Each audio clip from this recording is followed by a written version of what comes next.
Welcome back to the channel. We're back on our Spider-Man Commander deck profile with Ultimate Green Goblin. For 1 and a black/red and a black/red, you get a 5/4 where at the beginning of your upkeep, discard a card, then create a treasure token. So, that's a really good stat line for just 3 mana.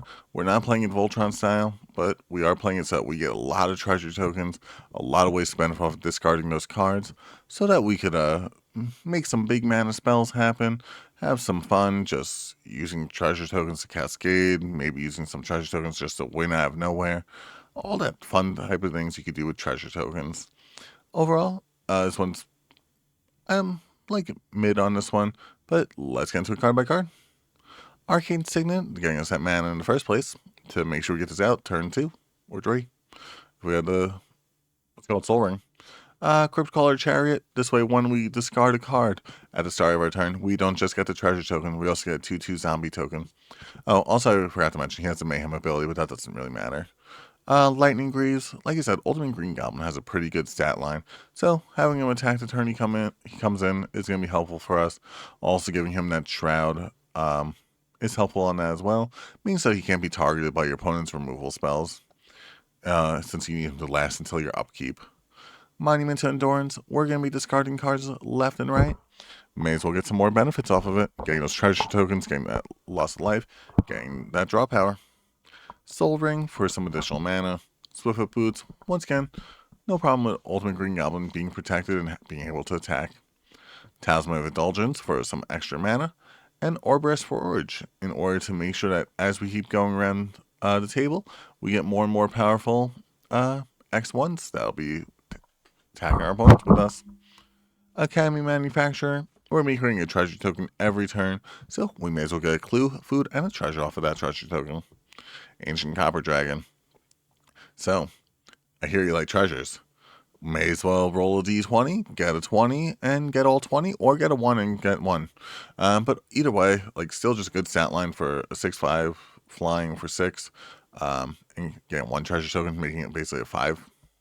But yeah, overall, pretty good ability, getting us those treasure tokens.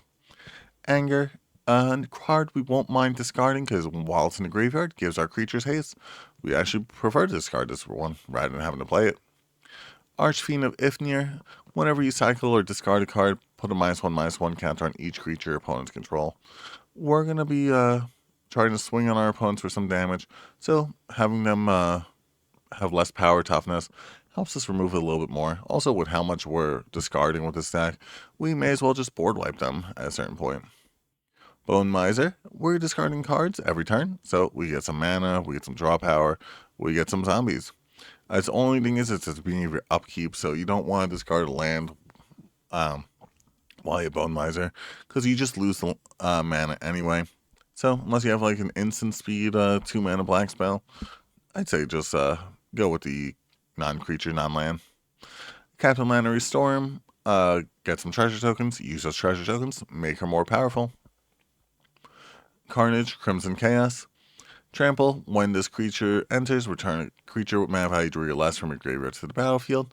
We have quite a few things that are mana value 3 or less, some of which are just the ones that win us the game. So, may as well run this so that we get them back.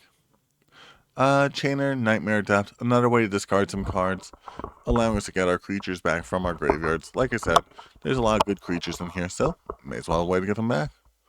Contaminant Construct, whenever you discard a card, exile it, play it. We're going to have the treasure tokens to be able to play them, hopefully. So, may as well do just that. Crime Novelist, whenever you sacrifice an artifact, aka whenever we use our treasure tokens, we get an additional red mana. You also get to get this creature stronger, but that's not the important part. You want the additional red mana so that you can storm off on your opponents with a really big treasure turn. Enterprising Scallywag, at the beginning of your end step, if you descended this turn, create a treasure token at the beginning of your end step. So, if this could stay around before the turn ends, you get that treasure token. But if you discarded that card with Green Goblin, that's your descending right there. Goldspan Dragon, buffing up our treasure tokens to tap for 2 mana, rather than just the 1. Green Goblin Nemesis, giving us some extra treasure tokens when we discard those lands. And when we discard a non-land, we can make our Ultimate Green Goblin even more powerful, giving him an even more reason to swing in with. Green Goblin Revenant, all the Green Goblins really work well together. Flying, Death Touch. Whenever Green Goblin attacks, discard a card, draw a card for each card you discard this turn. Honestly, this is probably my favorite one just because you draw so many cards off of this card. Hellkite Tyrant. Whenever this deals common damage to a player, gain control of all artifacts that player controls. And at the beginning of your upkeep, if you control 20 or more artifacts, you win the game. With how many treasure tokens we're creating, you know, the 20 off of Ancient Copper Dragon, that's enough just to win right there. But yeah, if we have enough ways to protect this, which we have quite a few, this will be worth it. Ivora, Insatiable Air. Deals common damage to a player, create a blood token, discard a card, put a +1/+1 counter on this card. She'll be coming pretty strong given how many cards we're discarding, and those blood tokens help us get more discard going. Kellogg, a Dangerous Mine. Sacrifice 5 treasure, which that's not going to be hard to do. Gain control of target creature for as long as you control this card. When he attacks, you also get some extra treasure tokens. He has first strike haste, so normally not too much problem with him attacking. Knuckles, the Echidna. Whenever one or more creatures you control deal combat damage to a player, create a treasure token. More ways to get treasure tokens. He also has Trample Double Strike, so that's 2 instances of him dealing combat damage if your opponent only has a 1/1. And at the beginning of your upkeep, if you control 30 or more artifacts, you win a game.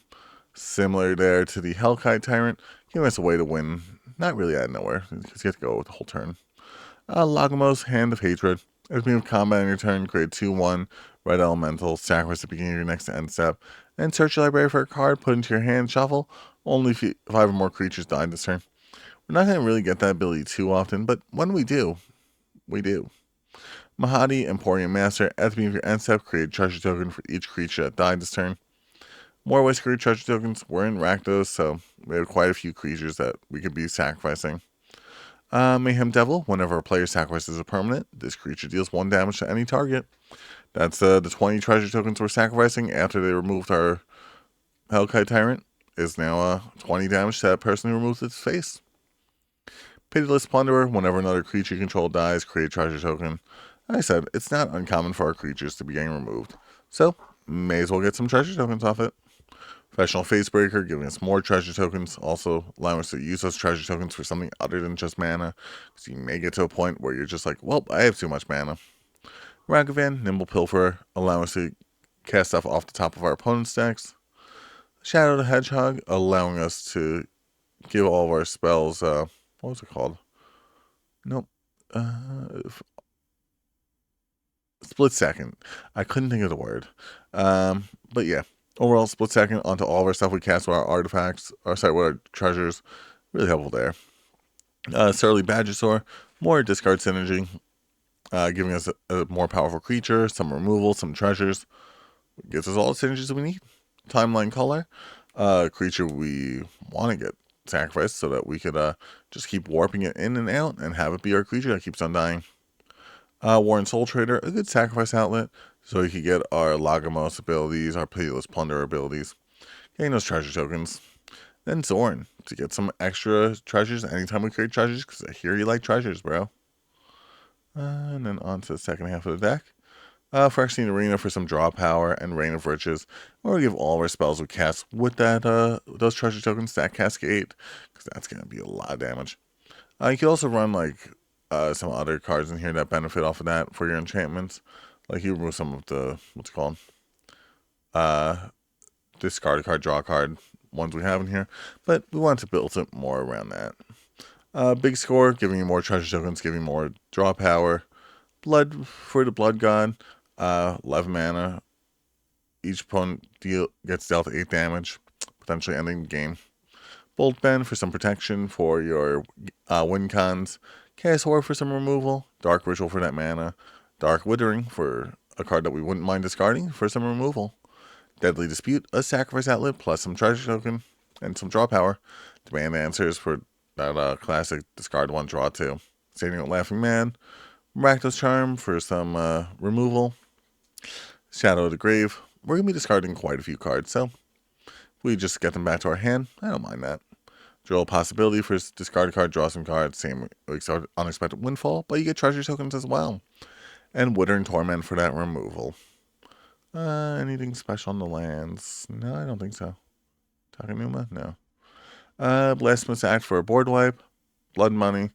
in order to get a lot of treasure tokens for a board wipe. Breach the Multiverse, we're discarding a lot of cards, so may as well get one of them back, and something back from each of our opponent's graveyards as well. Faithless Looting for some more drawing and discarding. Gamble. It's a gamble we're taking, but it's potentially search power. Hit the Mutter Load, giving us a lot of treasure tokens, and, discovering 10. Jessica's Will, using that mana, and getting some draw power to use that mana on. And then Reanimate, in order to reanimate a creature, just like the card says. But overall, pretty fun commander. Like I said, there's better Green Goblins out there. So if you want to run a Green Goblin deck, I'd probably run, where are they? They're under G. I'd probably run Green Goblin Revenant. You can check out that video on the channel as well. But if you want to stay tuned for other deck profiles, make sure you subscribe so you can stay tuned. Thanks so much for watching.